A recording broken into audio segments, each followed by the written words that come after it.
ସକାଳୁ ସକାଳୁ ନିତ୍ୟକର୍ମ ସାରିବା ପରେ ଆମେ ପହଞ୍ଚିଲୁ କୋରାପୁଟର ବାବା ଗୁପ୍ତେଶ୍ୱର ଶୈବପୀଠରେ ବାବାଙ୍କୁ ଦର୍ଶନ କରିବୁ। ସେଥିପାଇଁ ଗୋଟିଏ ପରେ ଗୋଟିଏ ପାହାଚ ଚଢ଼ି ବାବାଙ୍କ ପୀଠକୁ ଯିବା ନିମନ୍ତେ ଆମେ ଅଗ୍ରସର ହେଉଛୁ। ଗୋଟିଏ ପରେ ଗୋଟିଏ ପାହାଚ ଚଢ଼ି ଆମେ ଯାଉଛୁ, କାରଣ ଆଉ କିଛି ସମୟ ପରେ ବାବାଙ୍କୁ ଦର୍ଶନ କରିବୁ। ଆମେ ବର୍ତ୍ତମାନ ମନ୍ଦିର ପରିବେଶ ଭିତରେ ପ୍ରବେଶ କରିସାରିଲୁଣି।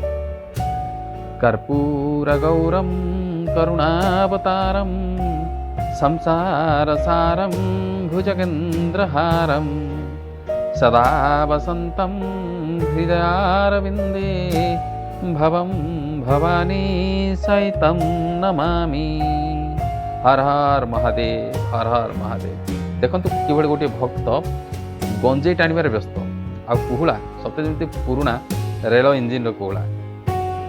हर हर महादेव ध्वनि रे प्रकम्पित होई उठिछि समग्र गुप्तेश्वर शैवपीठ परिसर। श्रद्धालु माने भक्ति रे लीन, किए दीप जालुछि, किए धूप।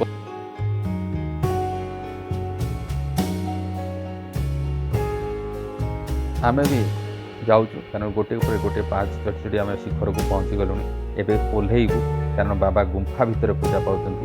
देखंतु किभଳି भावे भक्त माने गहली करछन्ति।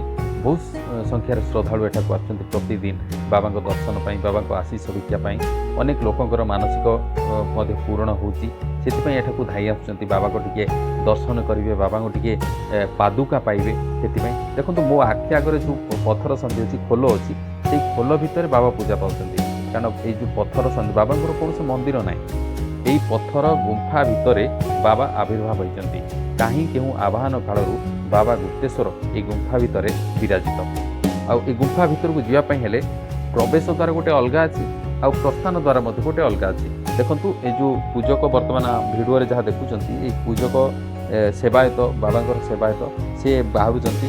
एटा होची आमे जो देखौछु, जो चित्र देखुचंती, एटा आपण होचंती एटा प्रस्थान द्वार, प्रवेश द्वार अन्य पटे अछि। जो देखंतु आ गोटे मोर लेफ्ट साइड जो हलदिया कलर सार्ट पिंधला सेटा होची प्रवेश द्वार, आ से अन्यटा प्रस्थान द्वार।